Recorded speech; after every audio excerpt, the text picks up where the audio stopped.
ufite ku munota no kuvuga ngo ku munota hari umuntu uhaye ku munota hari abantu babahaye bapfa rero urebye amasaha haciye ni menshi cyane kuba twebwe Imana yaraturinze uyu munsi kandi tukongera tugahura hano Imana yo mu ijuru ishimwe ndabiyegereje namwe abagize inyota yo kuza kwiga no kumva ijambo ry'Imana Imana yo mu ijuru ishimwe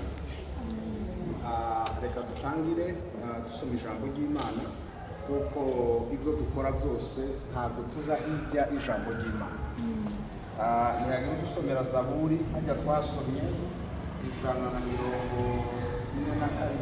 umurongo wa 3 somera Zaburi 147 umurongo wa 3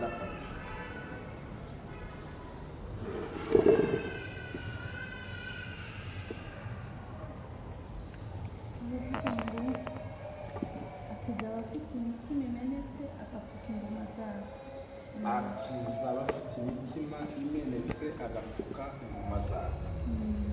Version y'igifaransa yavuze ngo il guérit ceux qui ont le cœur brisé et il pense leurs blessures. Amen.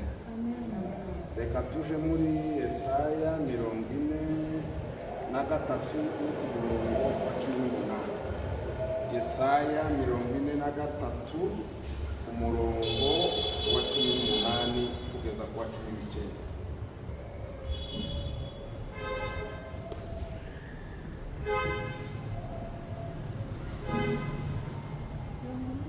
Mirongo ine na gatatu 18 kugeza kuri 19.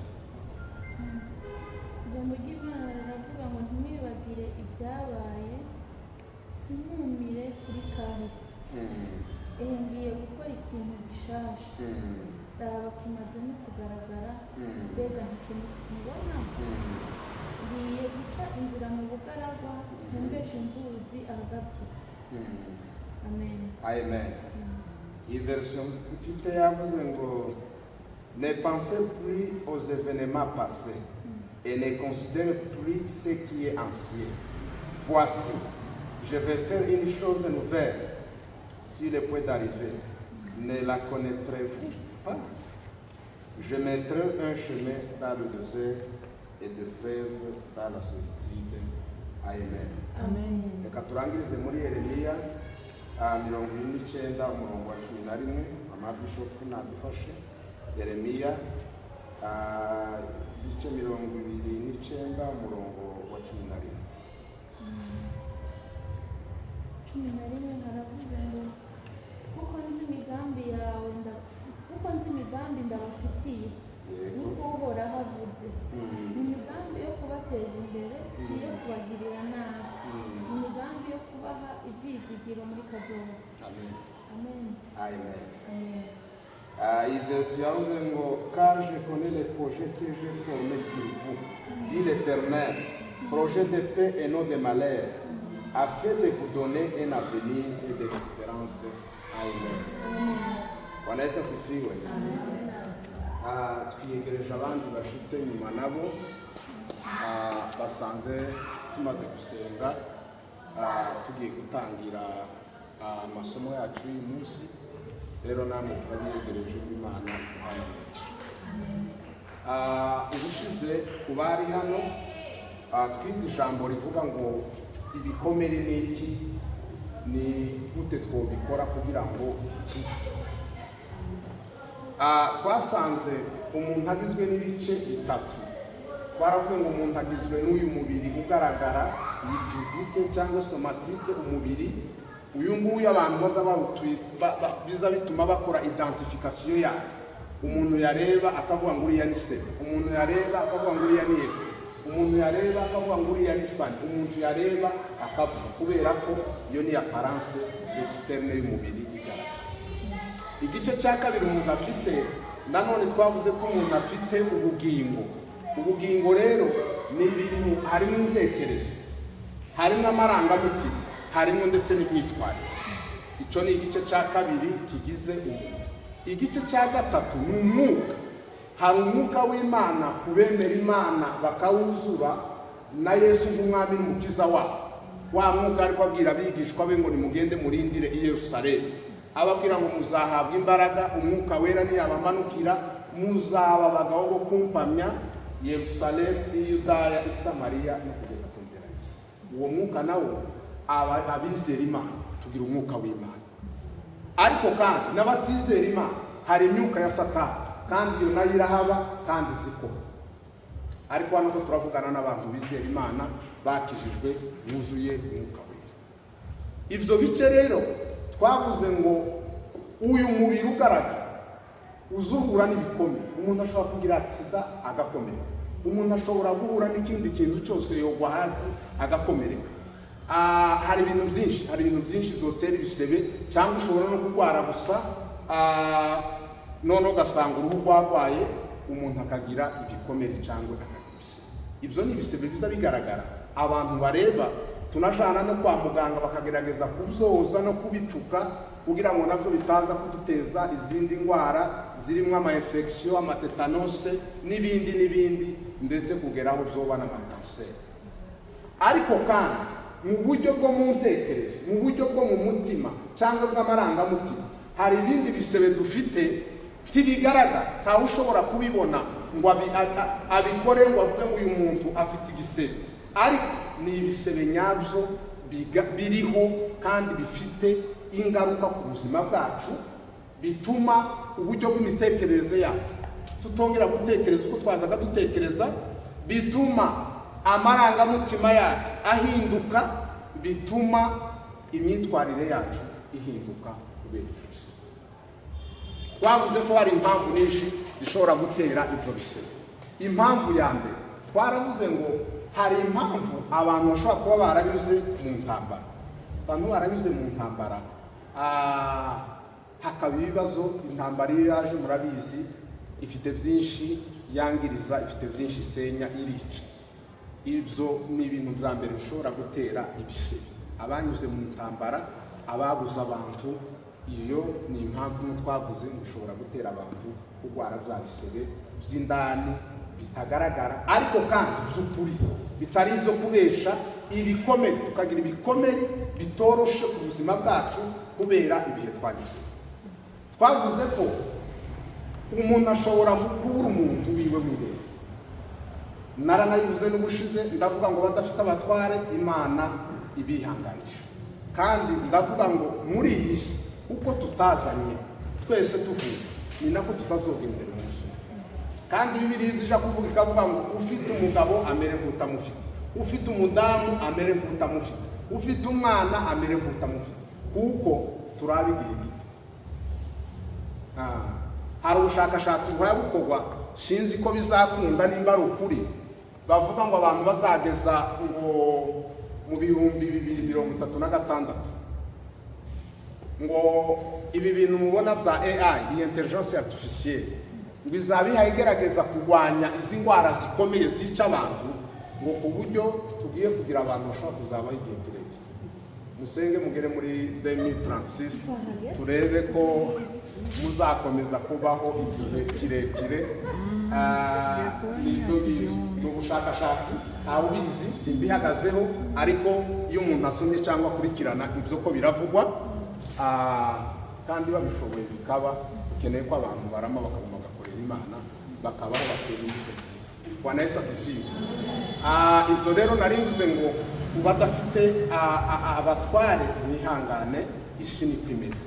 N'umufite nawe azamenya ko amutijwe, ntabwo ari uwiwe igihe cyose. Buriya uko kubura umuntu wawe w'ingenzi, kubura umutware, kubura umudamu, kubura umwana, kubura undi muvandimwe, kubura mama, kubura papa, ibyo ni ibintu bidutera ibisebe. Kandi twebwe tuba tuvuga ngo iyo umuntu yahuye n'ihungabana, ugahura n'igikomere mu kahise iriya, cya gikomere ntikitabweho ngo gikurikiranwe ugikire ukakigumana kikaba kikurimo, iyo usubiye guhura n'ikigira kabiri, icyo gihe ni ukuvuga ngo noshira resilience, ubushobozi tugira buza butuma twihanganira ibintu bigoye, buza butakaza imbaraga. Abagwara za ndwara zo mu mutwe, bariya tuvuga ngo ni abagwayi bo mu mutwe, abantu bagatangira bakavuga ati runaka yaragwaye ubwenge bwiwe bwavuye ku gihe kubera iki yahuye n'ibisebe byo mu kahise ngo arangize ntibyitabwaho ngo bikurikiranwe bivugwe bikire none wasubiye guhura n'ibindi bigira kabiri icyo bita la série complémentaire de Sigmund Freud umudamu ukomeye wagerageje gukora ku bintu za psychanalyse witwa Sigmund Freud iwe yavuze ko trauma iziterwa n'ibyo bisebe byo mu kahise bititaweho wasubira gukomereka irigira kabiri icyo gihe umuntu ugasanga nyine yabaye traumatize umuntu ugasanga yadeprimye umuntu ugasanga ari mu bibazo by'amayeta de stress post traumatique kubera ko byabikomere bititaweho buriya umuntu ukomeretse agakomereka hano mu mubiri bisanzwe iyo ukomeretse rya mbere abaganga barakuvura bagasona kandi bigakunda ariko iyo usubiye gukomereka muri cya gikomere urumva ko bifite ingaruka zikomeye cyane birababaje hari n'igihe bokivura kikagora gukira kuko yatisi yaramaze gushira yaravuyeho wasubiye gukomereka muri ya nkovu mu kindi gikomere wenda cyari kitarakira neza yisubiye gukomereka ijya kabiri ni ikibazo kigira gatatu hari ubuzima tubamo ubuzima bwa minsi yose ubuzima burimo imisozi hari ukubura imirimo cyangwa hari abayifite ishobora kurangira mu buryo bwihuse buri burisike budateguwe icyo gihe wa muntu wari umenyereye kuba azahembwa ku musho w'ukwezi akisanga ari mu buzima atongera guhemba agatangira gutekereza nimba ari umupangayi icyo azishuriza agatangira kureba amashuri y'abantu uko bizagenda agatangira kureba ibyo abagaburira ibyo abambika no kwivuza kurimo n'ibindi byose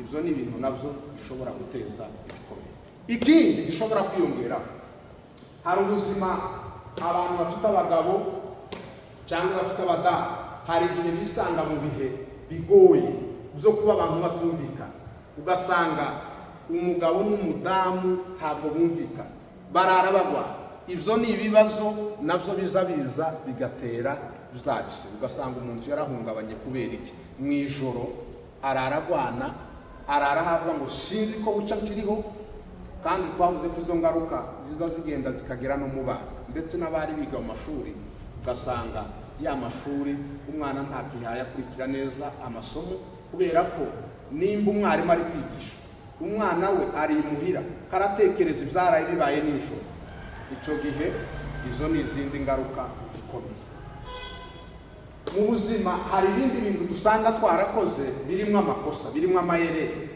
noneho iyo twakoze ya makosa rero buri gihe twaguma twibaza tukaja muri culpability muri remo dutekereza ngo iyo ndakora kibi iyo ntagira gute ugasanga ibyo ngibyo nabyo ni ibindi bibazo bituma abantu bashobora guhura na ryahungabana hari impamvu nyinshi cyane isi kirihuta kiratera imbere abafite amafaranga ko barazamuka cyane ariko abatayafite nabo ko barakena cyane ni ukuvuga ngo urebe uko isi yayigenda iterambere ndetse na ritime y'isi uko imeze isi ikeneye kugira ngo abafite amafaranga bayagira ari bake nibarangiza abasigaye bose bahinduka abakozi babo baza batubwira ngo dushaka ko mukora iki mubyemere kuko bafite ijambo ushobora kugira umwana wakunaniye umwana akakunanira imyitwarire mibi umuhungu cyangwa umukobwa ibyo ngibyo biratera ibisebe mu mitima yacu ugasanga twarakomeretse hari ibindi bintu abantu bafata ibi bintu twita twebwe ngo ni amasubstance psychoactive ibi bintu byose byaba urumogi na biriya bintu byose by'ibiyobyabwenge ibi bintu byose abantu bakoresha biriya ni ibintu abantu bafata bamara gufata ugasanga nabo birateza indi myitwarire idasanzwe itari kwakunda umuntu nawe ugasanga ameze nk'abajya barwaye indwara zo mu mutwe kubera ko yafashe biriya nabyo ni ibintu bibi ibiyobyabwenge biyayuramutwe nayo n'indi ntambara ikomeye kandi igoye abantu abana benshi urubyiruko barabikoresha ariko n'abakuze barabikoresha muri icyo gihe biradusaba kwegera imiryango yacu no kuyisengera cyane kugira ngo tutagira bariya abana bakoresha iriya bintu kuko nibabikoresha mu by'ukuri bihita bihungabanya ni ikintu umuntu anywa yamara kunywa agatekereza uko ataza agatekereza agakora ibyo atakagombye gukora akavuga uko atakagombye kuvuga, akararaho atakagombye kurara, ni ukuvuga ngo ubuzima bwabo nabwo buba buri arisike. Pasiteri nako ubwabo buba buri arisike ndetse n'abandi bantu bose. Turavuga ngo icyerekana ko umuntu yahungabanye, mu bigaragaza ko umuntu yahungabanye, hari ibintu twavuze ngo icya mbere hari icyo bita trouble du sommeil. Umuntu wagize ihungabana, iyo wagize ihungabana, niba ari stress, niba ari za depression n'ibindi, uwo muntu bizamugora gusinzira, azagira icyo bita insomnie, ntabwo azasinzira. Ashobora kurara ari maso naho aja mu gitanda nk'abandi ariko ntasinzira. Kandi mureke mbabwire, buriya umuntu iyo yabuze ibitotsi n'isaha imwe, apana nisha isaha imwe, ni ukuri ni nisha.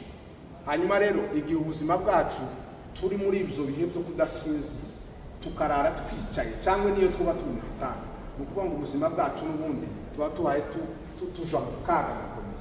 Ariko kandi biratandukanye. Buriya hari abantu baza bagira stress, bamwe bakananura, abandi bagira stress bakabyina. Ni ibintu bitandukanye uko umwe ameze, uko tudateye cyo kimwe, kwiyadapta no mu ndwara nyinshi duhura nazo nabyo biratandukanye. Umuntu ashobora kugira ngo jewe iyo mfite stress neza byuka, iyo mfite ibintu binamburira cyane ayo neza tukagenda neza, jewe nzangira Kristo, abandi bakabitakaza. Hanyuma rero twavuze icya kabiri, hazamo ikintu kijanye na trouble alimentaire, bijanye n'ibiryo. Umuntu ugasanga agize ikibazo cya anorexie, kudafungura kandi yahora afungura, apeta ibintu byose akabyanga. Cyangwa ugasanga yadevelopa icyo bita la bulimie, arajya cyane, arafungura cyane. Kubera iki? Bitewe n'uko yahungabanye mu mutwe, habayeho deregrema, biratuma ajya ntaha. Wenda igihe ni cyiza kudukundira apana uyu munsi, noneho ubu turacyari ko tuvuga gusa hejuru y'ibikomere n'uko twabikira, ariko tuzinjira mu ndwara. Tuba tuvuga ngo ese depression niki, tuvuge ngo la manie niki, tuvuge ngo état de stress post traumatique niki, tuvuge ngo se anxiété niki, tuvuge ngo les troubles anxieux généralisés niki, tuva aho ngaho tuvuge ngo psychose aiguë, schizophrenie na psychose puerpérale, bifata cyane abadamu bahaye baba batwite cyangwa babyaye, bijya mubona umudamu abyara akanga konsa umwana kandi umwana ari burya. Hari igihe abantu babifata ngo ni ibintu bisanzwe, ariko uriya mugore cyangwa umudamu aba yagize ikibazo cya psychose puerpérale, ni ikintu kiza mu bwenge kikabuhungabanya. Umudamu wabyaye ntiyite ku mwana, abandi bakabica. Ni ibintu byinshi bitandukanye, aho umuntu muzima, inka nizo nazaga mbona zigira ibyo bibazo, ariko nazo si zose. Inka ikabyara ikanga konsa umwana. Rero hari n'abadamu babyara bakagira refus de prise en charge, ababebe babo. Hari n'abandi sinzi, ibi bintu byarakomeye. Hari abandi bakiri batoya, ndabona hano harimo ba Mugeni, Imana ibamugisha karibu. Abantu bari mu kubyara bakanga konsa abana ngo niho ngo amabere yabo. Ibyo nabyo birahari.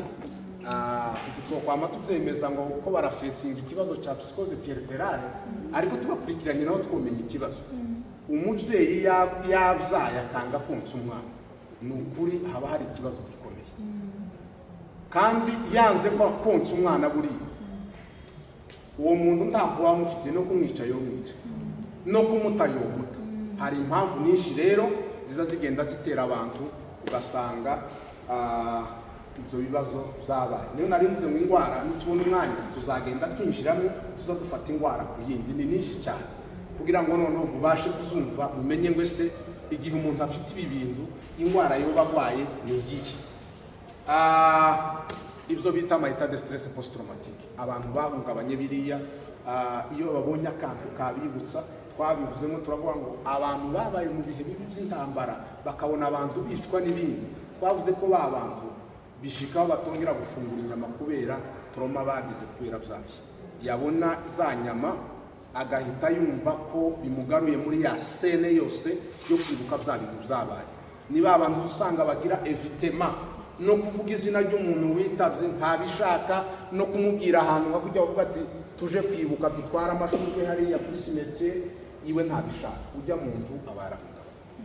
Ikindi kintu kizamo twavuze ko hari icyo bita trouble sexuelle, ibyo bita frigidite cyangwa libido, ni ukubura ubushake umugabo cyangwa ku mugore cyangwa kugira bwinshi kandi umuntu yari asanzwe abufite. Iryo ni ihungabana. Hari ibindi bintu biba byabaye, habamo ubwoba, umuntu akagira ubwoba kandi nta kintu, nta danger. Umuntu akumva gusa afite ubwoba, ukabyuka ari mu gatondo ukaba ufite ubwoba, mu ijoro ho tuvuga umuntu agatinya kurara muri shambure ndetse ari kumwe n'abandi ukavuga ngo afite ubwoba. Umwijima waba iho bikaba lopido, ubwo ni ubwoba nabwo buba bwatewe na ryahuha. Hazamo ikindi kintu cya agresivite, kurakara vuba, irritabilite, kuba umuntu yo kubwira ukamusubiza nabi, ukaba ukenera kurwana. Buriya ziriya ni impamvu zose ziterwa n'ihungabana. Hari ikindi kiza kwizamo bita ngo ni amatrouble de verification. Umuntu akarara akinga inzu, ugakinga ukajya kuryama muri shambure, wamara kuba uryamye message ikaza ikabwira servo yawe ntabwo wakinze, subira uje gukinga. Ugahaguruka ukava muri shambure ukagenda muri salo, ugashika ku muryango, washika ugasanga ubugaye. Ariko nanone basubiririya kuko wamaze kugira cya kibazo, ntabwo ari wowe hawikoresha ubwenge deja uba bwabaye delegre. Icyo gihe rero umuntu ashobora kurara hayakinga inzu kandi ikinze.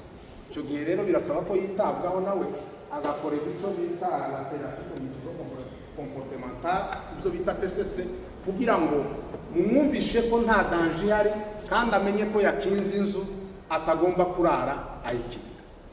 Ni byinshi wenda ntitwabitindaho, ariko reka tuje kwinjira mu isomo ryacu. Turavuga ngo ese ni gute twakira ibyo bikomere. Intambwe ya mbere turavuga mu kintu cya mbere ni ukumenya kurwaye no kuzakira. Umuntu ushaka gukira indwara arayirata.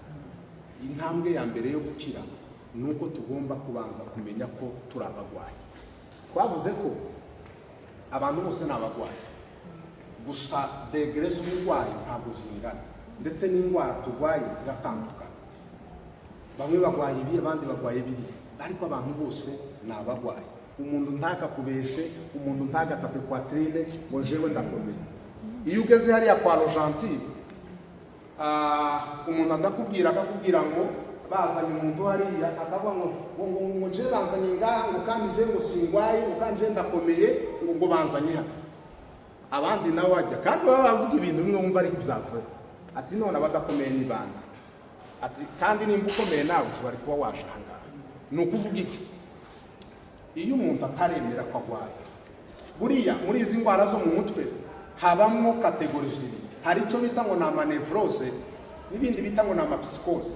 Nevrose, umuntu aba arwaye ariko atarangirika ku rwego rugeze ku ijana. Ni ukuvuga ngo umurwayi aba akiri conscient de son trouble. Umuntu aba amenya ko arwaye, yonashaka n'umufasha, yonaja kureba umuganga. Abo ni abantu iyo bitaweho mu by'ukuri barakira. Ariko nayo iyo batitaweho baba bagiye kwinjira muri kategori ya kabiri bita ngo ni amapsikose. Amapsikose rero niba abarwayi personalite yabo a 100% iba yarabaye atete. Ni ukuvuga ngo baramaze kwangirika, ntazi ko ari umurwayi, ntazi ko anarwaye. Niba abantu usanga ubuzima bwabo basigaye batuye ku mayarara, niho baba bagenda bakomena n'ibimalete bishaje cyane, bishakoshi, baba bafite ikintu cya collectionisme, bagenda batoragura ibintu bijya byo ku mayarara, kandi ukibesha ugakora kuri cya kintu. Ajya ni amadolari yiwe, ajya ni amarundi yiwe, ijya n'inzahabu yiwe, uyikozeho uba wakijwe. Niba abantu bakominika bafite icyo bita neologisme, baravuga imvugo abantu batazi. Ikibaranga baba bafite icyo bita inquiry corporel investimentaire. Ni ukuvuga ngo ni abantu b'ubucafu cyane, bwa bari ku mubiri ntiboga ndetse no ku mahuzu ntibafura, ariko batuye hariya. Ushobora kumwira mu gatondo ugiye nko ku kazi, ugasanga afashe position, icyo bita ngo ni amaposition katatonike, karareba nko muzuba gutya, ukagenda nimba ari 2:18 wagaruka ugasanga aracyari kwareba. Ni ukuvuga ko bajya baba baramaze kwangira. Ariko navuze ngo abantu benshi baragwaye, ariko ntibizi, hari abatazi ko barwaye. Kumenya ko urwaye ni intambwe ya mbere uba uteye kugira ngo ukire indwara urwaye. Ikindi kintu gihari, hari ibintu abantu babamo, la société yacu y'Abanyafrika, la société africaine, umuntu akagwara bakabishisha. bakamufungirana muri chambre bakamugumiza iriya ntibakeneye kubibwira abantu cyangwa bakaja kandi chambre de prière simpaka na gusenga pe ndasenga nabo numva bafite bavuge tuba tubasengera twese tubifatikanye ariko kandi umurwayi arwaye agomba kuja kwa muganga bakamwitaho murabyumva nicyo gituma musanga kenshi habaye icyo bita amamuside umuntu n'umurwayi utamujana kwa muganga ngo abe ari ahantu hari bien sécurisé kuri sécurité yiwe na sécurité y'abandi uriya muntu azokora igitangaza azozuka afite igisu agita umuntu aba arapfuye ibibazo byinshi bari abarwayi bo mu mutwe bica abantu kubera ko ubwenge bwabo ntabwo baba bafite si bo wabikorera kandi uriya bamuzanye muri kabine ukerekana profile yuko ari umurwayi ntacyo bamubwira kuko ababikoze atari conscient il est inconscient ico gihe rero abantu nimba bagwaye ifu ko bajangwa kwa muganga ifu ko bajangwa mu centre neuropsychiatrique hariya bagashigwa ahantu d'abord kubwa sécurité yabo ariko na sécurité y'abandi ariko kubera kutagira amakuru abantu kenshi bagumiza imuhira tuvuga ko dufite umuntu wagwaye mu mutwe w'umusazi c'est du tabou ariko kenshi biza gutera izindi ngorane zikomeye icya kabiri twavuze gukira ibikomere ni uburyo bwo kwexprima ama emotion les emotions ni ikintu kigoye amarangamutima uriya nubaba uzohera abagabo nitwe tuba tuvuga wenda ngo pleurer c'est lâche ariko ntabwo ari si lâche pe kurira n'intambwe ya mbere y'ingenzi umuntu wababaye agomba kurira kuko iyo arize aba arimo yideshaje bya bintu byose byakubabaje ugomba gufata umwanya wo kubyexprima ukabisohora bikavamo iyo urangije kuriya kurira ni ukuvuga ngo umutima wawe uba ubaye libere bya bintu byose byari bikwemereye ubu bikuye urugero twofata uriya amazi ahayatera ukayafungira inzira uriya uba ugiye kwikwegera ya mazi aza agenda akikondansa akihuza agasubira inyuma azagarukana presiyo ibintu byose byari hajya akabisenya ni ukuvuga ngo les émotions nazo refouler les émotions ikintu cyose kize tukavuga ngo kurira ngo yaranakomeye ngo ntabwo byagaragara ko we yari yababaye oya nta muntu utazubabara nta muntu utagira emotion icyo ni ikinyoma umuntu wese agomba kugira umwanya wo kwexprima les émotions icya gatatu c'est le pardon ni ukubabarira uwakugiriye nabi cyangwa nawe ukibabarira muri bya bindi twavuze ngo hashobora kuba hari amayerera abantu bakoze les échecs n'ibindi twanyuzemo icyo gihe iyo wibabariye uba wahaye wibohora kuko nutababari ka gahinda kazokugumamo nta muti wibabarira kubera ko harimo wabigusabye ariko babarira kugira ngo wiheshe amahoro icya kane twavuze kuko ari ugusubira kugaruza icyo bita estime de soi kugarura agaciro kumenya ko ufite agaciro ubuzima ntibugira kure nta kiguzi cyose ariko abantu kenshi kubera kutabimenya hari igihe nyine iyo byamaze kubabera gutyo abantu bagize ibyo bibazo byo mu mutwe ingorane nini bahura nayo ni ingorane yo gutakaza estime de soi umuntu akumva ko nta gaciro afite akumva ko ntacyo akimaze akavuga ngo kubaho kumaze iki kubaho ni ingenzi ufite umudamu ufite umugabo ufite abana ufite umuryango hari itorero hari ibintu byinshi bigukeneye icyo gihe rero ugomba kumva ko uri uw'agaciro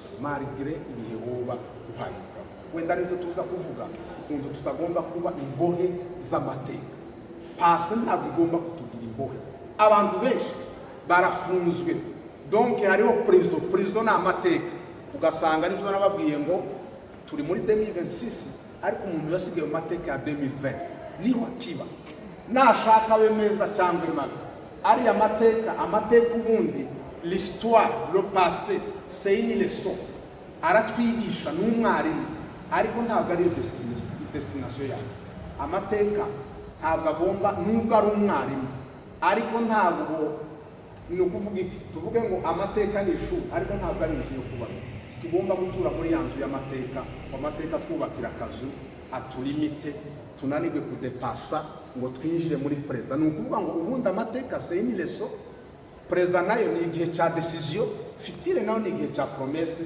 cya espoir cyo kumenya ko nimba ibi bitagenda ejo bizagenda neza. Ikindi twavuze gikurikiraho cya gatanu, twavuze ko hariho gushaka gufasha abantu bashobora kugufasha, psychologue barahari, abapasiteri barahari ndetse n'isiti. Mu buzima umuntu akwiriye kuba afite un ami confidentiel, umuntu uzubwira ibanga byiza cyangwa icyakubabaje ndetse n'icyagushimishije, kuko byose ni ubugumane n'ubigumane bizokuremerera. Ugomba kugira igihe cyo kuza ubona umuntu uza kubwira. Kandi hari ibindi nshaka kubabwira, buriya no mu buzima nubwo tubabwira ngo tugomba gukompatira, tubabarane n'abababaye, ariko na Bible izitubwira. Ariko no muri ibyo bihe nabyo cyongira ngo babwire cy'ingenzi mugomba kumenya, ntabwo ugomba kubabazwa n'ikintu cya mugenzi wawe ubabare ku rwego rumwe nawe. Sinzi uko munyumvishije. Ikibazo kiri kuri mugenzi wawe tikigomba kukubabaza ngo kigere ngo ku rwego iwe yababaye cyangwa we urenze uko yababaye, kuko nawe ufite ibindi bikurinze bizakubabaza cyangwa bizakubabaza. Ibyo byose nizoza ugenda uzakira kuko ubona umuntu yababaye nawe akaba ari kubabara, igihe cyawe ni kibi. Mureke mbaho urugero rumwe.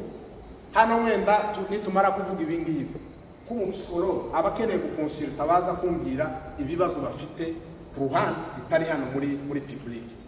Wa muntu azambwira ikintu cyamubabaje, kubera mbwira icyamubabaje nanje mbabare nk'uko yababaye. Hano murabona ukuntu mungana mwese, mugende mumbwira izabababaje nanje mbabare kuko buri wese yagiye yababaye. Urumva no kuvuga ngo jewe nzaba ngiye kwikorera charge y'abantu 100 ko murumva ko nobaho mu buzima. Rero ifo éviter ndemera la sympathie, tugomba kuyigira, ariko hari icyo twebwe tuzo twita ngo ni empathie. Ugomba kubabara ariko avec des limites. Ereka umuntu kumubabaranye, mu accompagner, mu assister, ariko ureke kwama wishira muri we ngo uhindukewe, cyangwa yarabazababara kurenza abanyiri byitwa ko bababaye. Cyane rero ubuzima bwawe uba buri predispose ku bibazo bikomeye. Ibyo ni ibintu mugomba kumenya. Twaravuze ngo umuntu wese akwiriye kuba afite un ami confidentiel, uzubwira ibyakunesheje, uzubwira ibyakubabaje, kugira ngo bitume ubasha gusirimuka ibintu byo kugira ngo ingaruka. Turavuga ngo abapsikologe ni beza kuko bo bazi le tekinike de psychothérapie baza bakoresha. Abazi ngo umuntu ufite iki kibazo afite depression, kuri depression turakora gutya, afite mani turakora gutya, afite wenda état de stress post traumatique turakora gutya, afite anxiété, afite iki n'ikindi cyose.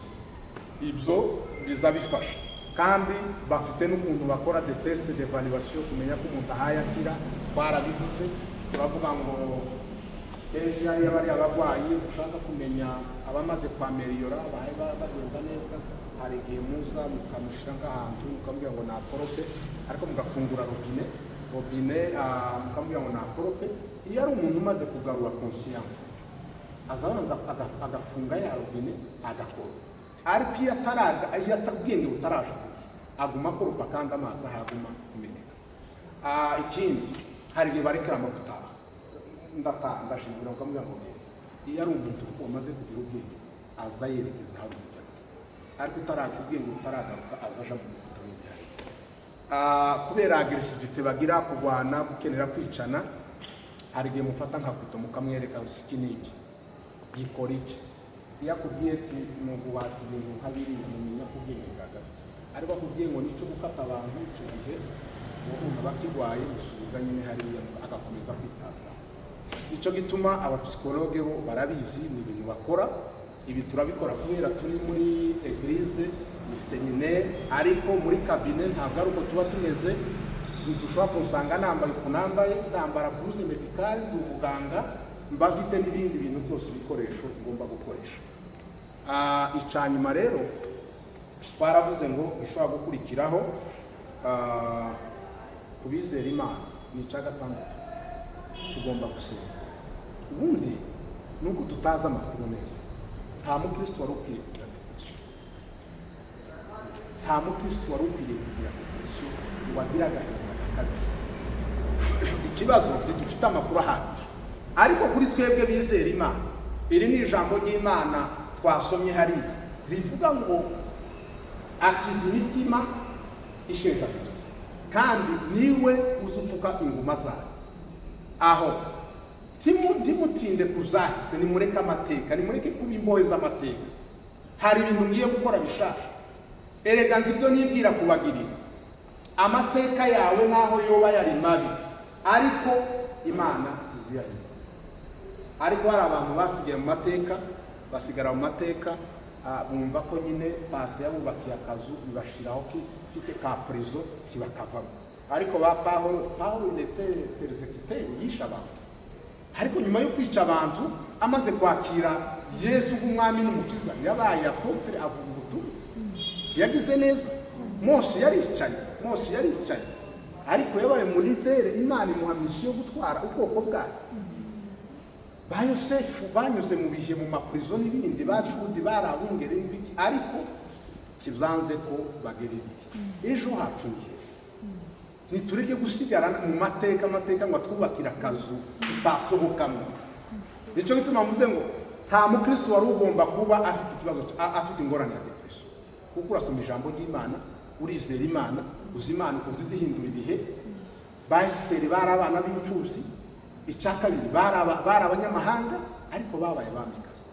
Ba Moridekayi bari abasantineri, ariko kandi igihe kimwe babaye kurone n'umwami, batambagira ku ifarashi. Ibyo byose twasenze tukizera Imana, tugasoma ijambo ry'Imana, nta mukristo wari ukwiriye kurwara depression. Ariko ikibabaje ni uko abapagani barwara za depression, natwe nibwo tuzirwara. None se diferanse iri hehe? Icanyuma rero kuri ibyo twavuze ko hari ukwiyitaho, prendre soin de soi-même. Umuntu ashobora gusura kandi kwiyitaho. Turaza kubivuga mu kiganiro tugiye kujamo hariya, ibintu wenda by'amatekinike de respiration 4-4-6. Noneho icyo gihe umuntu agasubira akagira reprise y'ibikorwa yari asanzwe. Nimba wari umuririmbyi, subira mu itorero. Nimba wakora akazi, ja ku kazi. Nimba ibyo bijya byose wari ukora, subira ugarurira intérêt social. Kora gasiporo, kora utundi tuntu twose, reba udukorwa duto naho utaragira imbaraga, utangire uyexercise. Rero uko niko twari twavuze wa munsi wa mbere, aho niho twagarukiye. Ijambo ry'Imana twasomye wa munsi rivuga ngo akiza ibikomere. Twaravuze ngo icya mbere nuko twasanze ijambo rya mbere ari uko Imana izireba aho twebwe tutareba. Imana izitambutsa aya maso yacu, twebwe aya maso yacu areba hanini, ariko Imana yo izireba ikageza aho twebwe amaso yacu atazagira. Cyo ni ikintu cya mbere. Icya kabiri, Imana ntabwo ifata kubabara kwacu ko ari intege nkeya, ahubwo nayo izi ko duhura n'ibitubabaza, kandi Imana ntizija kure y'abababaye. Ikindi twavuze, Imana iri hafi y'abantu bafite ibikomere. Imana izibana n'abantu bababaye kugira ngo ize bahumurize. Icya kane twaravuze ngo gukira ku bikomere birashoboka. Ibikomere byacu ku bantu bishobora kudashoboka, ariko ku Mana birashoboka. Kandi twasanze Imana niwe muganga uzi utuvura, akatuvura akatubabaza. Abandi abaganga bari hano bubahwe, ariko kandi iyo bahe bavura inshinge zabo n'ibindi, bahe bapanse bagira gute, ntabwo babikorana dusere cyane. Bazavuga ko turagufasha, ibo bakareba gusa icyo bagiye kugufasha, ariko ntibarebe ko hagati aho bahe bakubabaza.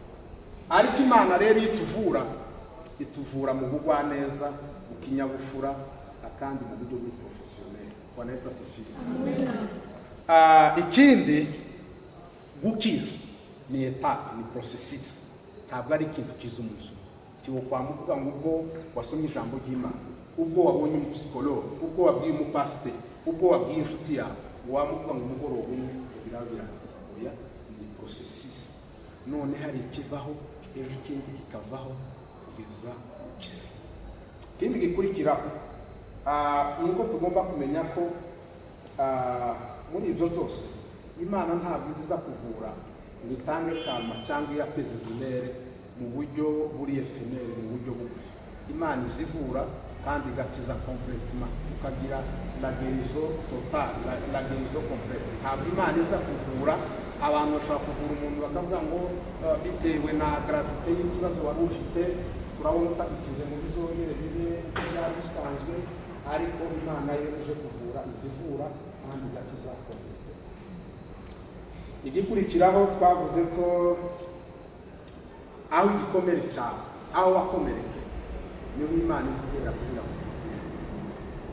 Ntabwo Imana izaturuka nimba warakomeretse depuis 2000, Imana niza kukuvura ntabwo izahera izahera muri 2000 ivure kugeza ko ni kw'Imana izivura. Icyanyuma rero twavuze ngo buriya iyo umuntu ari muri ibi byose ni uko ugomba kugira ibyiza, ni ukugira ko ugirira Imana confiance, ni ukugirira abantu confiance. Buriya n'abaganga mureke mbabwire, abaganga ibyo bakora byinshi bikorana na psychologie y'abarwayi.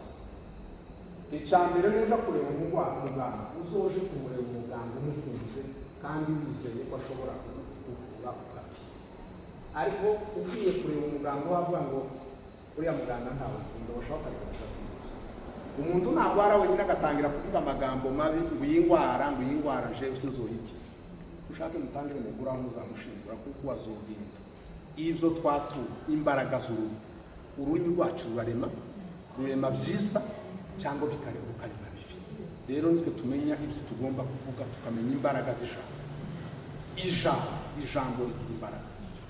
Ibyo byose iyo tubihaye umwanya wo kubisengera no kwizera, tukabivuga tukabipositive, ibyo bisa bishoboka. Iyo yari sinteze y'ikiganiro twagiranye. Tugiye kwinjira mu isomo ry'uyu munsi. Ufite ikibazo aje kucyandika ndabaha umwanya. Bibaye saa ngapi? 18h40. Nta kibazo. Turenzaho umuntu twavuze ngo ke 19h40. Tugiye kuvuga intambwe zitatu zikomeye zo kugira ngo umuntu akire ibi bibazo. Izo ntambwe zitatu zikogwa mu minsi 21. La guérison complète des blessures internes, icyo bita se libérer, se reconstruire et se fortifier, ni ibintu biza bitwara iminsi 21. Niki kintu kigira iminsi 21 aba haribuka hano wombwira ikintu kiza gifata iminsi 21 ntihagira umuntu ukimbwira. Inkoko, la période de la couveuse avant éclosion, iyo niyo tugiye kujamo. Ni ukuvuga ngo abagwayi nabo bagiye kuja muri ya periode iri nk'iya couveuse, ya minsi 21 inkoko izimara ibundikiye amagi yayo, bwaci gaturaga hakabaho éclosion. Ni ukuvuga ngo abantu bahungabanye nabo bagomba gukurikirwa, nubwo atari bose. Ico ngitaruwe biterwa na gravité y'ikibazo.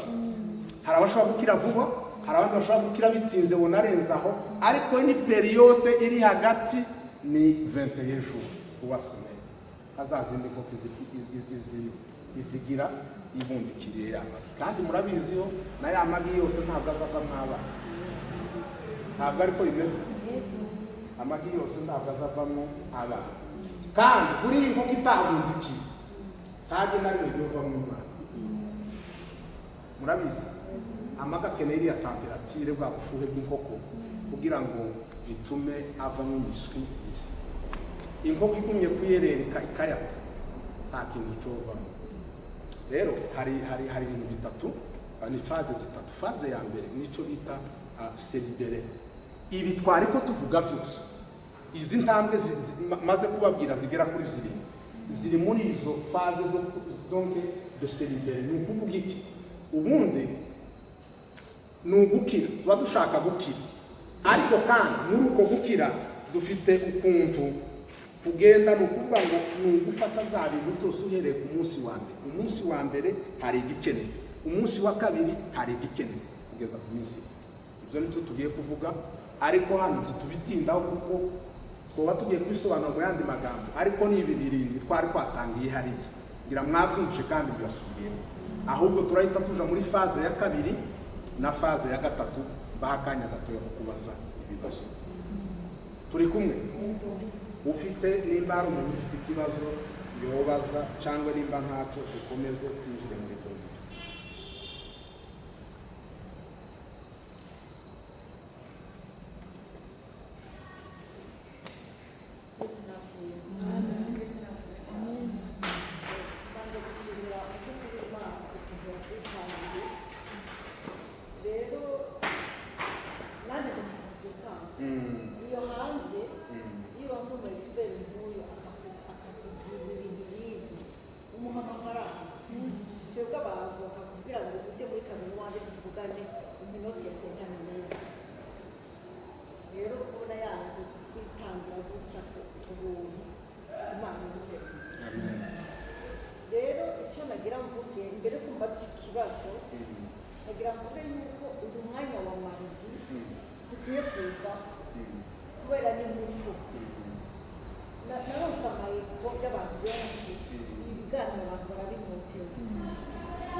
Bariya bafite ibyabo namwe hari ibintu bifite. Rero ibi bintu tugiye gusaba ubuyobozi bwa paruwasi tubitunganye neza, tuve kuri mari tujye kuri santi.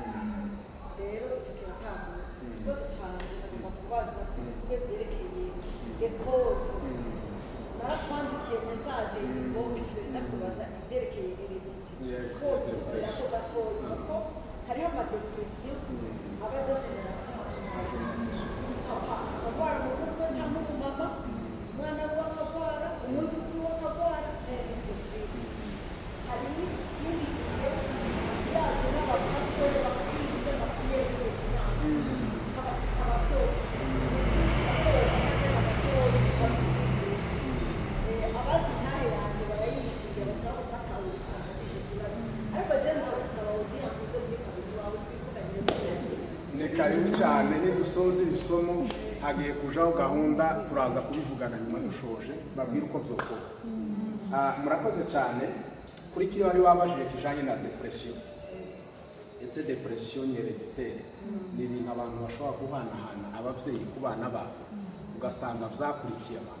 Ubundi izi ndwara zo mu mutwe uko zimeze kugira ngo tuzumve neza, twebwe hari ikintu twita ngo ni approche biopsychosocial. Harimo aspect biologique, aspect génétique, bya bindi ababyeyi bahana ama ADN. Icyo ni ikintu cya mbere. Donc hariho impamvu zimwe zishobora guturuka kuri zijya cause biologique z'ababyeyi.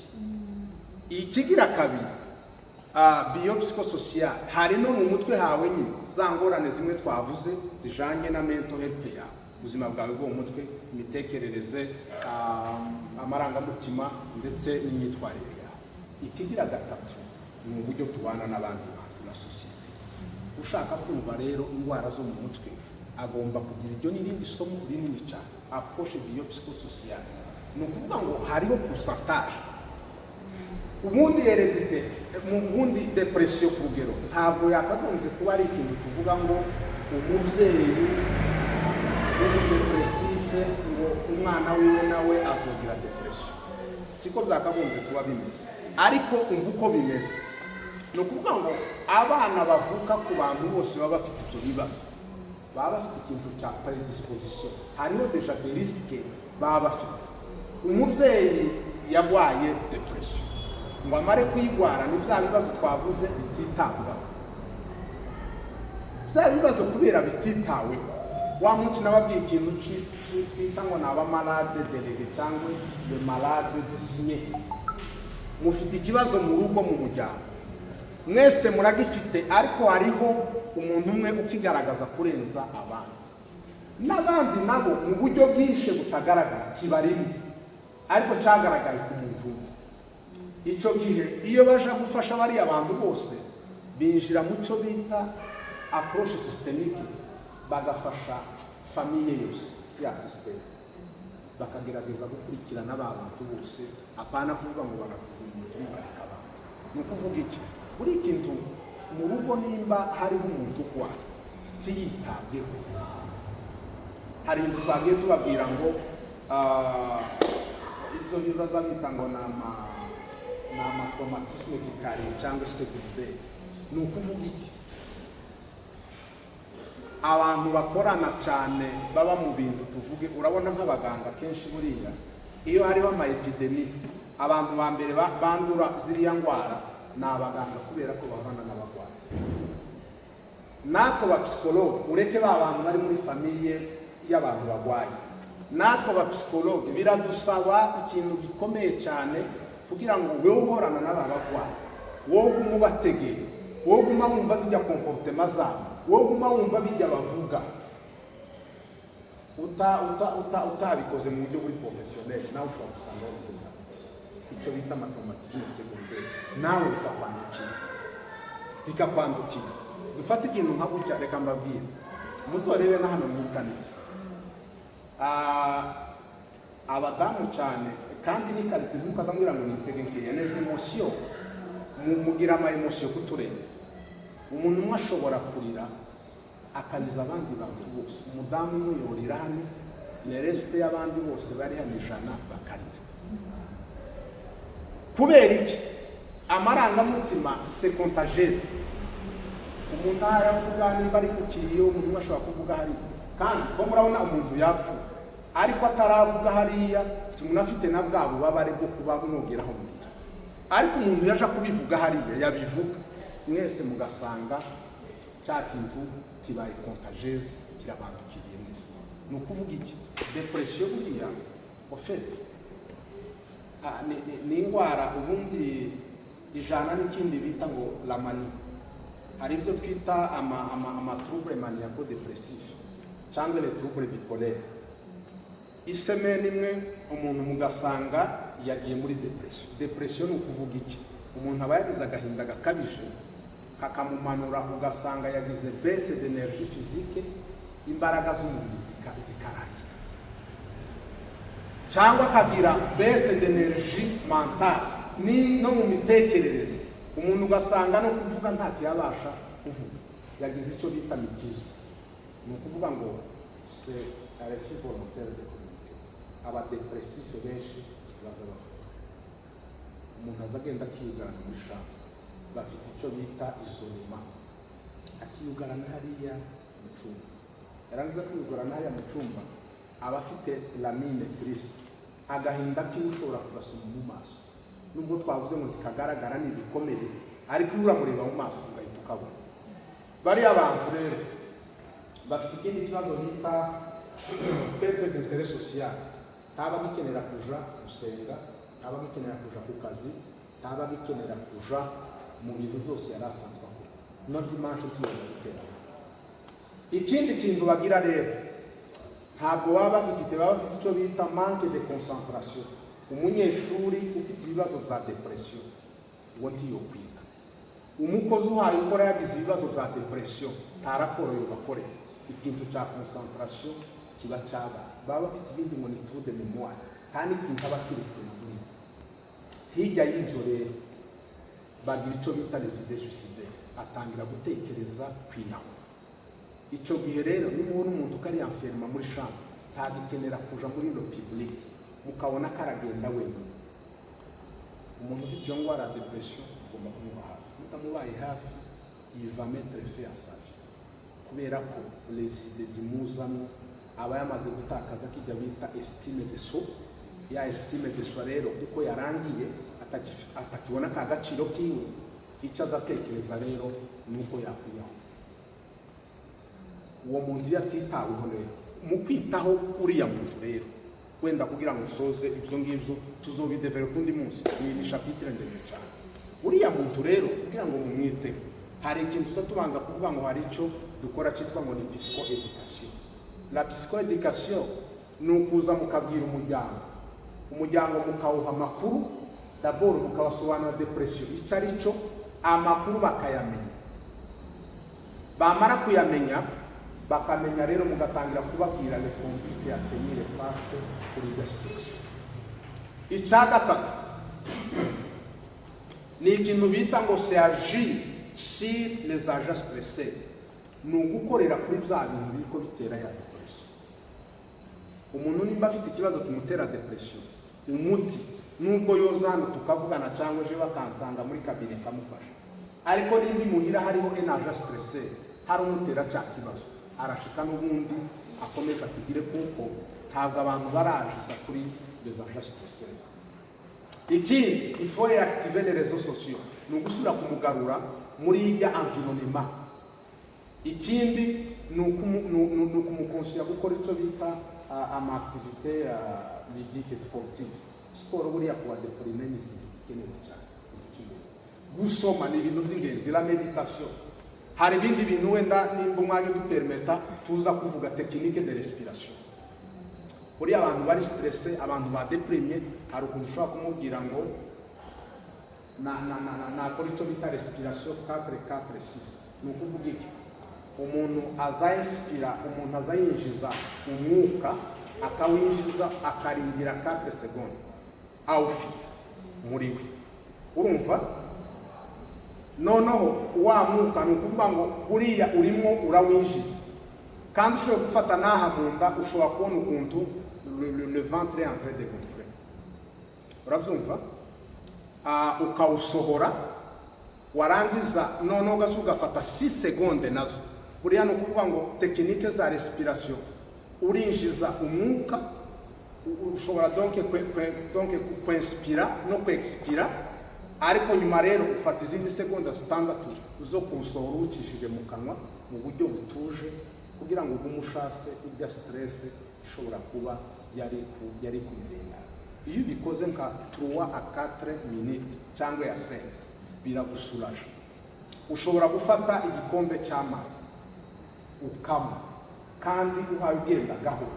Iriya ni ibintu abantu bazagenda, hariho amatekinike menshi bagenda bakora. Hari ibyo bita les thérapies cognitivo comportementales, ni birebire hano dufite umwanya uzodufata tuti nijoro. Ariko icyo nari nishatse kuvuga, depression au départ ce n'était pas héréditaire. Ce n'était pas héréditaire ngo tuvuge ngo forcément ngo abantu bava mu miryango y'abantu bafite depression ngo bashobora kurwara depression, ariko kandi bari prédisposé, bafite les risques très élevés yo kuzayirwara kuko babonye cya kibazo kibabamo. None si ugwajije umuntu akagwara indwara chronique nk'iriya, umwana wawe nimba ari umubyeyi mwari mufite mu rugo, wa mubyeyi ntakija ku kazi, wa mubyeyi yahebye ibintu byose, nta kintu agikorera umuryango, ba bantu bose ijya systeme familiale irabafite mu buryo bumwe. Icyo gihe rero batitaweho, ba bantu bashobora gusanga n'ubundi bagize bya bibazo. Ariko iyo bitaweho ni ikintu gishobora kurangira, ariko iyo cyitaweho, iyo kitabaye neglige. Kuri iriya aspect yo gusenga hariho n'ibindi bintu, amakoze yose ntabwo ari médicalement explicable. Hari ibindi bibazo no muri medicine bataza bamenya impamvu biteye. Indwara zose n'abasheshere bakomeye ya medicine turashaka kukubwira ngo bazi ikizitera. Hariho zimwe les causes zizwi, hakaba n'izindi zifite les causes économiques. Ibyo byose rero biterwa n'abiri. Hariho abantu bahuye n'ibibazo mu miryango nayo il faut briser ce système. Gusenga ndabizi ko imbaraga z'Imana zifite kwinjira zigatransforma no muri gene z'abantu, abantu bakavuga ngo no on doit rompre iki kintu nimba cyaratugiyeho mu buryo novuga ngo ni karande, turahagurutse noneho turabihakanye. Kandi ikintu cya mbere ni ukutemera. Ubundi cica abantu niyo bya bindi nababwiye n'amakuwayanse.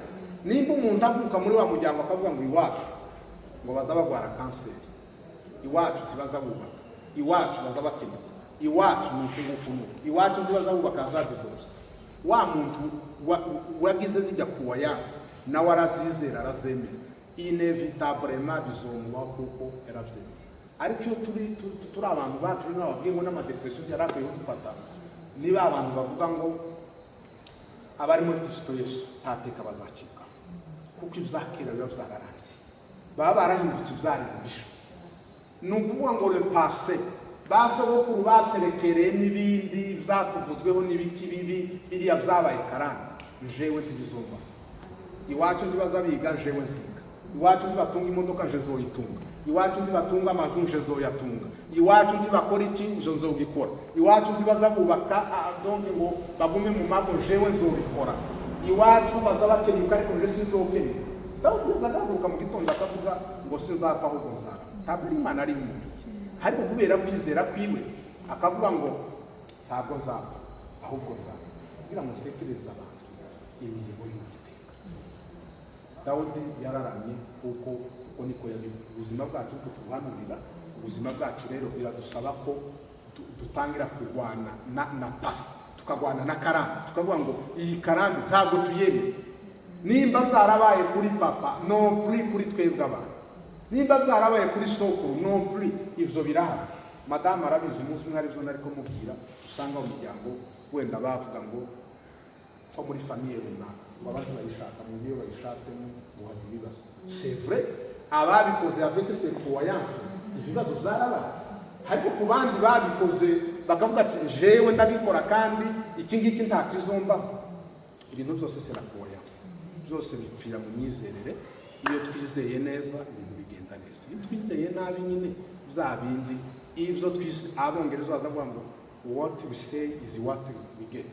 Ibyo tuvuga seke n'udusose seke n'izotero biriya tuvuga rero bitugiraho ingaruka kandi usanga ari ibintu ababyeyi bagenda bategura mwabana murabizi shaka vuba twebwe ntawe uzurenza karanga kuratinda hano twebwe turakenyuka none uwo mwana bahaye bategura kutazokenyuka kuko bamaze kuzakira nawe yabyakiriye yumvishije ko nyine ya l'âge de 40 tazodepasa uriya karakonometera amasaha yarangiye sangapi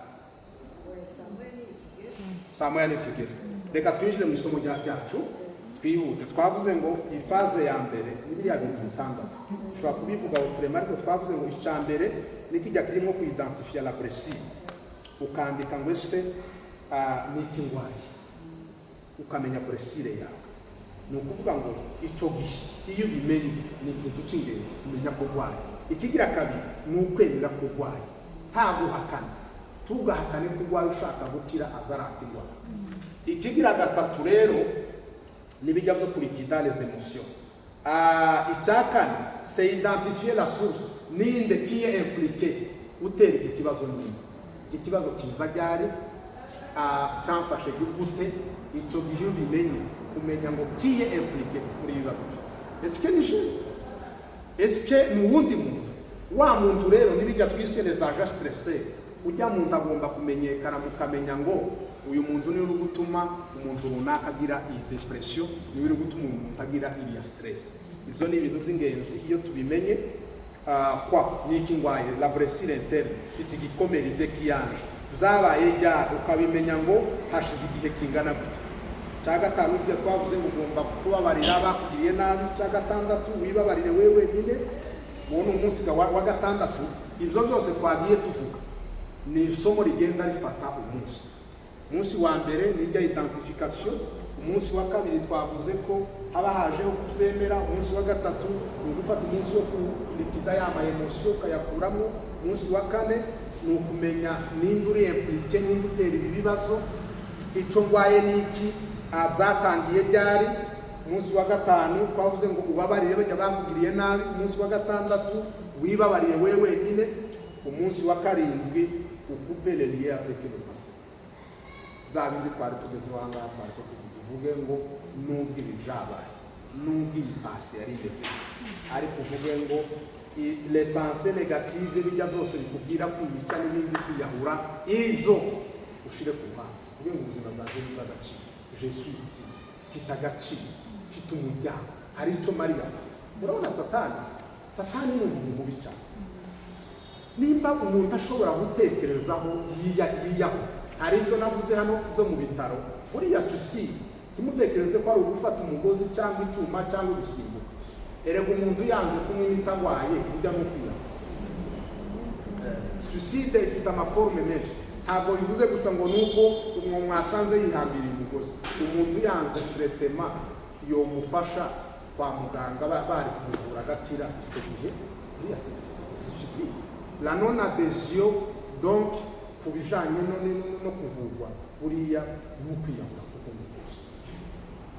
Umunsi wa kabiri rero, kandi icyo gihe rero tuba tuvuga ngo ejo hacu ni heza. Peu importe amateka yacu, peu importe iyo twavuga, ariko ejo hacu ni heza.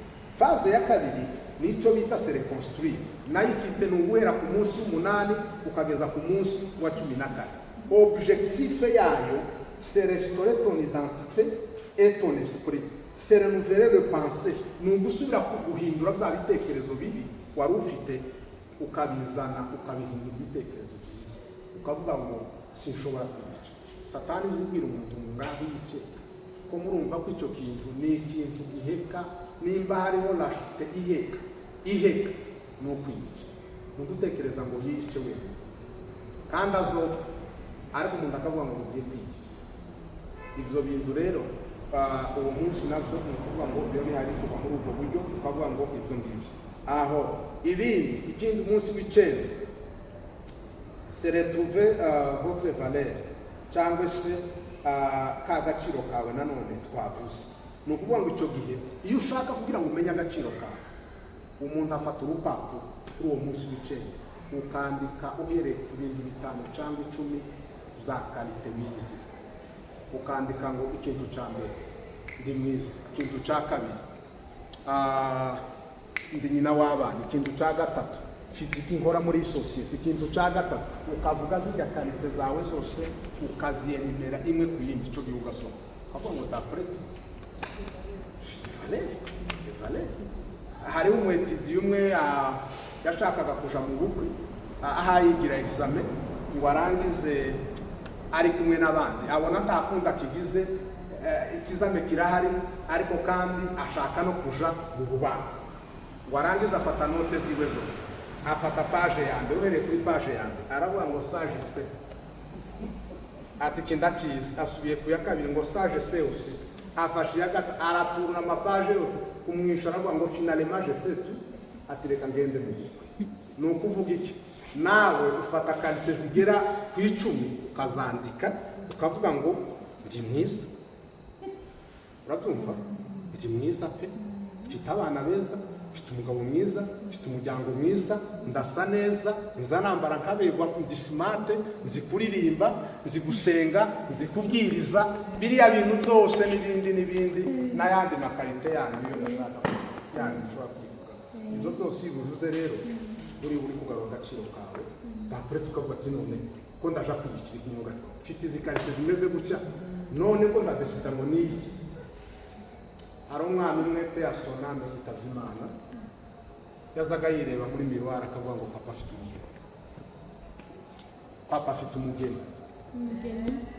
Umukobwa mwiza, umugeni urabona kuri yakwambika nikakireba akavuga ati ni ukuri papa Bishop adafite umukobwa mwiza abantu bazomugwanira, kandi umwana ari mwiza. Hakika Mungu yari mwiza, gusa malheureusement isi nyine ntizireka ko abantu beza baba igihe kirekire, yagiye byihuse. Ariko rero wacu bamwe mutwara imwe yahageze, ariko arireba muri miroir kujya akavuga ati papa afite umugeni. Mugomba kwigirira icyizere, ko murumva muri beza, mugomba kwigirira icyizere. Satani aza kwereka kuri muntu, Satani akakwereka ko ntatumaze, Satani akakwereka cyangwa n'abandi bantu bakabikubwira. Ariko icyo gihe uhaye facing ibyo bibazo ugomba gufata ukandika, ukavuga karite zawe tadefu, ukavuga ati none kandi ufite izi karite 10, ikindi kibazo ni iki mbaye nshaka, ikindi kibazo kiri hehe, umugabo arankunda, abaturanyi barankunda, umuryango urankunda. Icyo gihe cyose iyo umaze gukora uko nguko uzuvarita. Icyacu umunsi wa 10 twiga muri faze ya kabiri yo kwiyubaka, se reconstruire, ni ugukuraho autocritique. bya bintu byose wenyine umugenda uvuga. Erega satani hari igihe kwifata muri mirwano muzobire sepa nimba biba ku bantu bose. Igitondo kimwe azabwo wireba uri wa wundi kandi ntabwo uzuhinda. Igitondo kimwe ukabona uri mwiza, ikindi gitondo ukabona uri mubi. Ibyo byose ico gihe umunsi umwe ukabona urashoboye, undi munsi ukavuga ati ntacyo ushoboye. Ibintu byose umunsi umwe ukabona umuntu w'agaciro mu muryango, ikindi ukavuga ati nta gaciro mfite. Eliya satani neza ashaka kumwereka ko ntacyo ari, amaze kwica abahanuzi 850 ba Bayali n'abashera. Ezebeli amutumaho aramubwira ngo ejo mu gatondo Eliya nzokubwira kuko wagize abahanuzi baje. Eliya arahunga, ngo amare guhunga yumva ko sitoshe, ngo ashika ahantu yicara munsi y'igiti cy'umuretero. Baravuga ngo reka tumutonyangira, Imana iramureba zokujye umukomeza haracyari ibintu. Aravuga ngo abandi bahanuzi bose barashize nije jenyine usigara. Erega satani yashaka kugira nabi azahita kubwira ko ntacyo kimaze ku isi, nta gaciro gifite, ntaba kigikunda. Hari n'uwo mweruka kuguhamagara mu muryango w'iwanyu, hari uweruka kohereza ifaranga, abe niba batozi kohereza agaciro kawe se no bakoreza ifaranga. Agaciro kawe no kuriho kandi n'umugambi w'Imana. Ibyo rero urayivita izo ide zose biriya bintu bizabiza. Igikurikiraho twavuze ni kiriya se reconnecter avec la paix. Ni ukuvuga ngo amahoro yo mu mutima azatangira n'umwanga. Amahoro ntabwo tuyakura muri pase, nta nubwo twoyabona muri fitire, ariko tuyakura muri pese. Uwo munsi ukavuga ngo uhereye no ngiye kwihesha amahoro. Hari ibintu bimwe uvuga ati Mana urabizi. Hari umugabo umwe uza gusenga akagenda gusa akinjira nkaha nimba ari mu cyumba cy'amasengesho, akamajyama akamasinzira bugaca ugatonda gusa. Kabwira Imana ngo Imana izi ko nari naje gusenga, tizi ko naraye hasi mu cyumba cy'amasengesho. Ni ukuvuga iki? Ico gihe hari igihe wihesha amahoro ukavuga ngo ibi ko ndabishoboye, Mana urabizi, uzi kuzubikeza ukicecekera ukira amahoro ugatuza. Ni bya bindi twavuze ngo umuntu ushobora gufata umwanya wo wiga respiration 4-4-6, ugafata umwanya wo kwinjiza ubwenge, warangiza ukazimentena 4 seconde, uzinjiza muri 4 seconde, ukazigumya muri 4 seconde, ukazisohora muri 6 seconde. Murabyumva? Ibyo ni ibintu bifasha igihe wabaye stress, wumva stress kirashaka kukwica. Ibyo ubikoze 4 donc 3-5 minutes birafasha. Iyo birepeta dans 5 minutes ushobora no gufata bya bintu byo mu ukazureba uko uhaye uzinjiza, ukabona hano hari bombe, ukazimentena, warangiza ukazisohora mu kamanatima. Ibyo ni ibintu bigenda bituma stress zigenda zisohoka. Igikurikiraho nous projetons la paix, l'angoisse, l'anxiété, les troubles de vérification. Bijya byose twatumye bituma umuntu arakinga amazu akazagira ngo yakinze kandi yakinze. Ibyo byose uzubikora bigatuma ibintu bigenda neza. Icya 13 rero, réapprendre à faire confiance, peux-tu avec les autres, faire une reprise d'intérêt social. Ni ukuvuga iki? Ni ugusubira kandi kugirira abantu icyizere, ni ugusubira kandi kwigirira icyizere, ni ugusubira kandi mu byo wari waravuga. Kuko satani akeneye ngo agukure mu bantu. Mureke mbabwire fenomene izi buriya leliyo iyo ishaka kujya inka cyangwa n'ibindi bintu byose iziza nk'uko ziri hamwe ikazikanga, yazikanga izihunze collectivement izizikurikira, ariko yayindi yafashe direction yayo akaba ari ikurikira kandi izindi. Satani nawe rero uko ashaka kutwangiriza ubuzima bwacu, satani yatangiye kugukura mu bandi akagutwara ukwawe, ni ukuri uba ufite risike zikomeye. Ibyo nubibona uzotangira usenga Imana, amagara bagufasha ugira abakozi b'Imana bagusenge, igituma uva mu bandi ijya ni ikintu gikomeye kandi gica. Icyo gihe rero iyo tubikoze ni ukuvuga ngo dushobora kandi kureprendre bwa buzima bwacu bwose twari dutuyemo. Icya 14 ni uko wemera kuri muri processus de guérison. bijya twavuze ukemera ko kurakira ariko bitoba umugoroba bitoba umunsi umwe twavuze ko bifata fonte y'ejuru naho utari ku bantu bose hari abokira vuba hari abokiriraho ariko hari n'abadepasa aho ngaho ibyo nabyo ugomba kubimenya ukavuga ngo iya entayi fo la pasiyanse bitegerezwa ko nihangana ibi bintu utegerezwa kubyihangana. Faze ya gatatu ariyo seportisiyeri y'intambwe 10 y'umunsi wa 15 kuri 21 objectif yayo c'est devenir stable et avancer avec la force. Nukuba stable nuko ukomeza urugendo kandi ukarugendamo ufite imbaraga.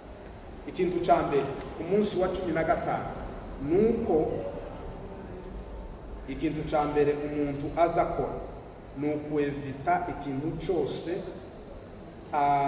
bya bindi wari usanzwe uvuga donc bitari byo amagambo mabi kwatura nabi biriya byose ibyo uzurikura ukavuga ngo ibi ntibizosubira ibi nta gahunda yabyo. Ni ukuvuga ngo ibyo byose iyo urimo ubikora ni ukuvuga ngo utangira kuvuga ngo uhereye umunsi ukavuga ngo nari ndwaye ariko kuri none ndashima ko payeki ndashima ko ibintu biha bigenda neza. Murabyumva? Cya 16 c'est les nouvelles habitudes ni gutangira gukora ibintu byiza ushobora gukora mu buzima bigomba gutuma uvuga ngo noneho bwa buzima wari urimo butangiye kuba mu bintu bimwe bituma wihe kujya gufungura neza birakenewe, kuryama birakenewe, kuruhuka birakenewe, gukora uturimo birakenewe, gukora siporo birakenewe. Ibyo byose iyo uhaye ubikora gusoma igitabo, kuririmba, kugira ngo ibyo ni ibintu byose bigenda bikuraho za stress ziba zituremerereye mu buzima. Kandi icyo gihe iyo tubikora gutyo ni ukuvuga ngo tuba tuhaye tuburizamo lereshite kureshita gusubira kuba twogira ibibazo bya bindi bituma twisanga nubwo twari twakize isemene cyangwa desemene cyangwa ukwezi cyangwa umwaka tuba twivita ibituma tworesha. Icya 17 ni ukuabandona ibintu byose bishobora kuba byoguteza za ngorane wakugejeje. Iyo wamaze kuzima ugomba kumenya n'ikintu cyose cyo gusubiza muri bya bibazo. Icyo gihe bikoze gutyo bituma utosubira kugira ikibazo. Icya 18 turimo turasoza. Icya 18 ni ukumenya ngo abantu babi mugenda uriya mu buzima dufite inshuti nziza ariko dufite n'izindi mbi. Inshuti mbi ifo kuzisipurima ukamenya ngo uyu muntu si mwiza, ibyo azandoza si byiza. Erega hari abantu basenye ngo kubera abandi bazisenye ngo bajane nabo barabibigisha. Icyo gihe ugomba kumenya inshuti nyanshuti ukamenya n'abandi batari inshuti ugashira ku ruhande. Icya 19 security velasho ubuzima ugomba kubaho useka wishimye kandi ukabaho uri umuntu bita donc connecté et pas divisé. Ukaba uri umuntu uzuhuza abantu assembleur de gens, apana kuba uri umuntu wicyabaye cyose muri runaka. Icyabaye ukugira abanzi benshi ni kugira intambara nyinshi. Mu ruhande rwacu tukagerageza kubana neza n'abantu bose amahoro kugira ngo natwe tutagira intambara nyinshi. Erega hari abantu bafite intambara zimwe biteza bo. Icya 20 ni témoignage, ni gutangira kuba watemanya ubuzima wabayemo, histoire yawe warangiza ukayibwira abantu. Aho ukavuga ati jewe nigeze kugira ikibazo n'iki dore uko nitwayemo n'iki ubwawe kudutemanya bya bintu birakubaka bituma ugira imbaraga zitazotuma n'ibyari byarakugoye. Iyo utangiye kuva muri bya bintu by'ubwoba uzorebe n'abantu bose barimo basenga n'ibiki mwashaka kumubwira ngo tambuka hano ubwirize senga ukumva n'ibintu bigoye. Ariko iyo umaze kugera ku rwego bashaka kubwira nk'uko twaje hano gusenga babwira ngo tambuka ari ubwiriza ukabwiriza kuko hari ibintu burimo. Ubuhamya buriya ni ikintu cy'ingenzi kuri twebwe ariko no ku bandi. Hari umuntu uvugira témoignage ivuga abandi bayumviraho bose nabo bagahera ko bakira. Icyanyuma rero c'est consolider la guérison, ni ukumenya les bilans, ni ukureba ibyo wagezeho ukamenya ngo ese nageze kuki. intambwe nateye, esikaye nateye ni izihe. Ukamenya ngo amahoro mfite kuri none angana gute, ukamenya ngo ese ibitekerezo byiza bigeze ku ruhe rwego. Ibyo ni ibintu iyo tubikora mu by'ukuri birastabiriza, kandi tukagira n'igihe tugashima Imana ibyo yadukoreye kudukura mu kaga twari turi. Turashoje kubera ko amasaha yacu yabaye 19h20. Ijambo ry'Imana riya twasomye twavuze ngo pase n'umwarimu ariko ntabwo igomba kubisha. Ikigira kabiri, dufite Imana izi ifatira bya bikomere, bijya bikomere twari tubabara ikabihinduramwo ibintu bikomeye by'ubwenge na sagesse n'intahe zikomeye. Iyo ufashe ubuzima bw'abandi bose nabo bagiye banyuramo biriya twavuze, ba Yosefu, ba Esiteri, ba Moridekayi n'abandi, pase ntabwo igomba kuba prison. Pawulo yarenze kuba wamwicanyi ahinduka intumwa. Muzi ibitabo yanditse nimba ari 13 mu isezerano rishya. Ibyo byose ni ibintu bitwereka ko abantu batitaye kuguma muri buriya buzima bageze ku bintu bikomeye. Icaka Imana nuko ushaka gukora ubuzima bwawe ba mu buzima busha, tekereza ko Imana ishoboye gukora ibindi bintu byose bishasha, ureke kuba waguma muri bya bindi byinshi. Icya gatandatu, utegerezwa kugenda. Imana iraduhamagarira gukomeza urugendo, ntabwo itubwira gusubira. Il faut avancer, il faut pas reculer. Icya nyuma, kwizera ntabwo kuza kureba inyuma. Umuntu ufite amaso yo kwizera ntabwo areba inyuma, ahubwo azareba imbere, kuko twavuze ngo amateka ni isomo ritwigisha, ariko siyo destination, ntabwo ariyo tugana. Amateka ntagomba gutuma dusubira inyuma, ahubwo amateka agomba gutuma dukomeza urugendo. Abantu benshi basigaye muri pasi, habe nubwo bakoze ibikomeye, ariko iyo wasigaye muri pasi biza bituma udatera izindi ntambwe ukore neza. Ushobora kugira success, ariko kubera ko utatekereje ko hari abandi nabo boza bakagutanga, wowe ukaguma hajya muri pasi, abandi baza bakabitanga. Rero ubuzima bwo mu mutwe ni ubuzima bw'ingenzi.